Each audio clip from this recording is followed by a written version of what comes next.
Hi guys, this jumpsuit needs to be altered. The only challenge with it is that there's two layers to it. So if you look at it, there's one layer here and another layer here. Now obviously it's already been hemmed, so what I'm going to do is just show you how, when you come across something like that and the whole thing has been hemmed with the two layers together, just one little trick that I use to make it easy.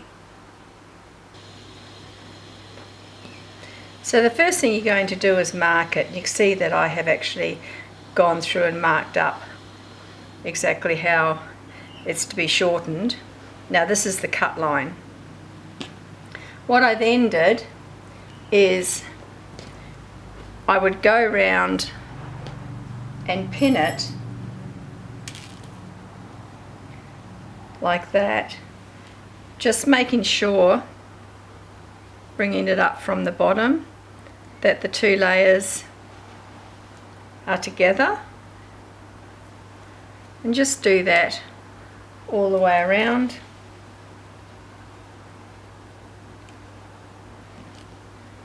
Now I have taken up the inside leg a little bit more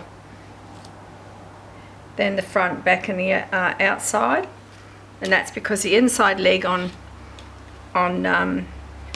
some trousers, particularly like this, can be longer. So I pinned it on her exactly. I pinned the front, the back and the two sides the same amount from the floor. You can see that the hem's actually quite wonky anyway, so the way I pinned it will fix that. So then the next thing that I did was I then went round. It's probably a little bit hard to see my marks, I'll just redo them for you. So you can see there's my chalk mark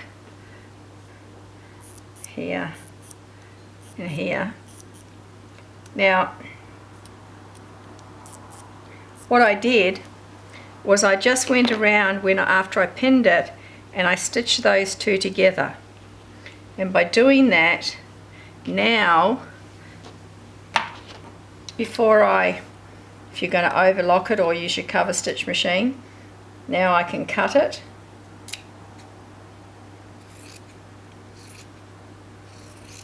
That's my cut line.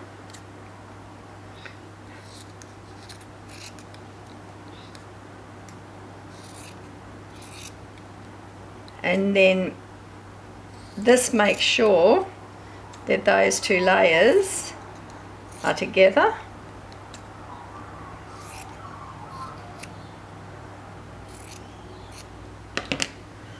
So now those two layers are together, and all I've got to do is either overlock it and turn it up and stitch it, or in this case I'm actually going to use my cover stitch machine. So what I'm now going to do is fold that up like that, because I'm going to use my cover stitch machine, and pin it. So make sure you get the two layers.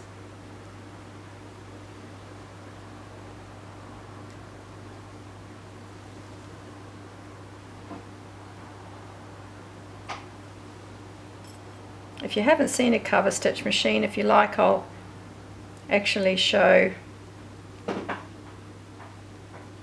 you what that does. They're great machines. They're not cheap unless you can grab one second hand.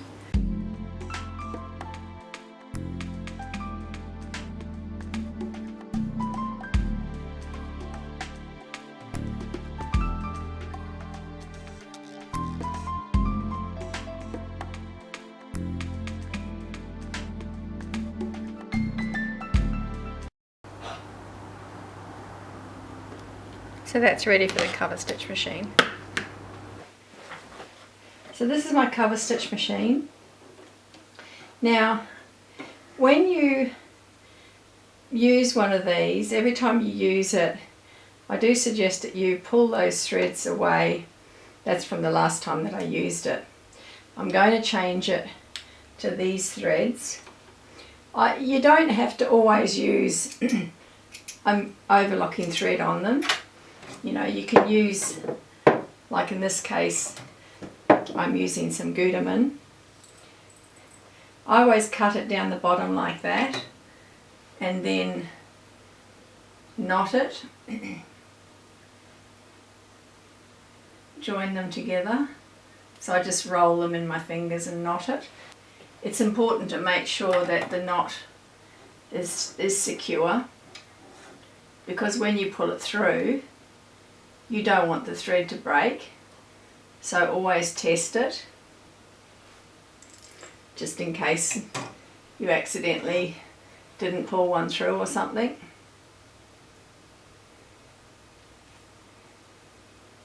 Okay, now with these machines, unlike an overlocker where you would pull these back to zero, the tension, you don't have to with these. All you need to do is take hold of the two that go through the needle, pull them through until they reach there, and then just release it, and then take it out away from the tension dial, and then you can pop it back in again, because that knot doesn't want to go through that tension dial. So that's how easy it is to do that one. And the one underneath, again, just pull it. So you can see it's this third one here. Release it from there, and then rehook it through and pull it through. So that's how you change the thread on a cover stitch machine. Well, that's on this particular cover stitch machine. I mean, if you've got one, a different brand, it might be totally different. All this machine does is cover stitch and chain stitch. That's all it does.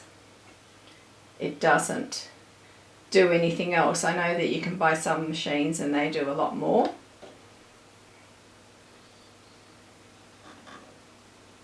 You can see that I use tweezers to thread it. That's because my eyesight's not as great as it used to be, and I find that's just a lot easier. So I don't have to touch anything, and now it's threaded ready. Now there is a piece that goes in there like that. Like that, for when you're doing flat. But when you're doing, like I'm going to do, you know, a trouser hem, I like to be able to wrap it around.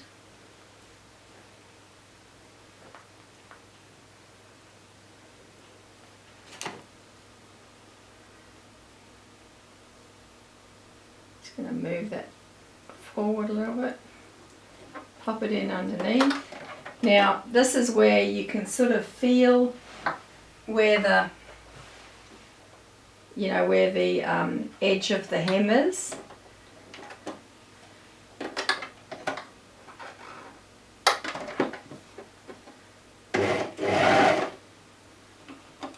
And I could pop that in there like that. If you want to, you can just cut that away.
Now when you come round to the end, I do suggest that you trim those off a little bit before you get there. You can see how that's doing the overlocking on the underside and the 2 rows of stitching. And when you find that it's a bit lumpy like that, just undo it and give it a bit of a wriggle. Now you want to come up and you want to come over the top of the original stitching. Like that. When you've finished, raise the foot, pop your finger in there and pull those threads out like that, and then pull it back away from you.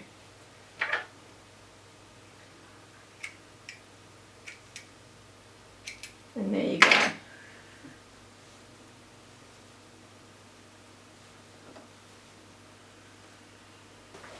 So I'm going to do a close-up of the next one. Now see how all the threads, there's a lot more threads there than the 3 that you need.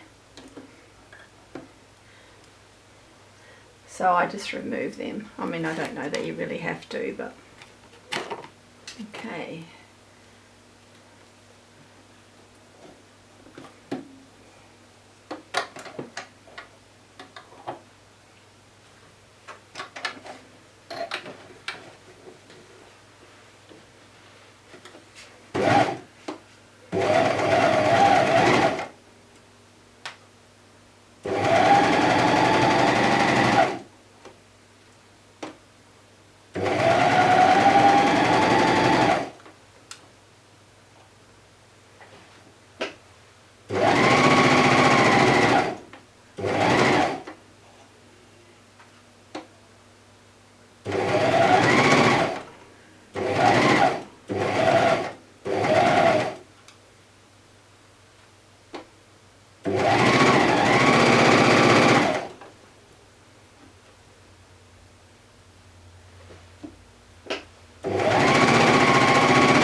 So this is cover stitch.